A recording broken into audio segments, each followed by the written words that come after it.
নতুন বছর শুরু হলো ফিফার প্রথম উইন্ডো। ২৩ মার্চ থেকে ৩১ মার্চ পর্যন্ত চলবে ফিফার এই উইন্ডো। এই ৯ দিন আন্তর্জাতিক ফুটবলে নিজেদেরকে ব্যস্ত রাখবে খেলোয়াড়রা। ফিফার এই উইন্ডোটি বেশ গুরুত্বপূর্ণ ২০২৬ ফুটবল বিশ্বকাপের শেষ ৬ দল চূড়ান্ত করতে।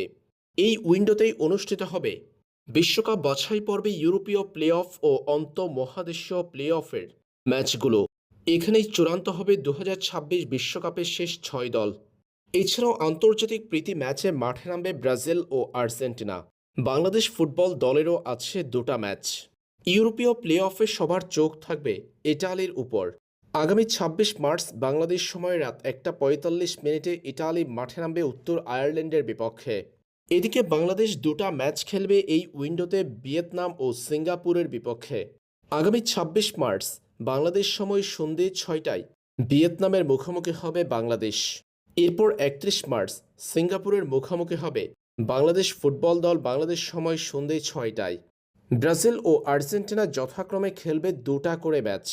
আর্জেন্টিনা নিজেদের প্রথম ম্যাচ খেলবে ২৮ মার্চ বাংলাদেশ সময় ভোর ৫টা ১৫ থেকে মৌরিতানিয়ার বিপক্ষে। এরপর ১ এপ্রিল জাম্বিয়ার বিপক্ষে আর্জেন্টিনা খেলবে বাংলাদেশ সময় ভোর ৫টা থেকে। অন্যদিকে ব্রাজিল নিজেদের প্রথম ম্যাচ খেলবে ২৬ মার্চ ফ্রান্সের বিপক্ষে বাংলাদেশ সময় রাত ২টা। পরে নিজেদের দ্বিতীয় ম্যাচ ১ এপ্রিল ব্রাজিল খেলবে ক্রোয়েশিয়ার বিপক্ষে বাংলাদেশ সময় সকাল ৬টা থেকে। এদিকে ক্রিস্টিয়ানো রোনালদোর পর্তুগাল খেলবে মেক্সিকো ও যুক্তরাষ্ট্রের বিপক্ষে। ৪বারের বিশ্ব চ্যাম্পিয়ন জার্মানির ম্যাচ আছে সুইজারল্যান্ড ও ঘানার বিপক্ষে। স্পেন খেলবে মিশর এবং সার্বিয়ার বিপক্ষে। ফ্রান্সের ম্যাচ আছে ব্রাজিল ও কলম্বিয়ার বিপক্ষে। বিশ্বকাপের ফেভারিট ইংল্যান্ড খেলবে জাপান ও উরুগুয়ের বিপক্ষে।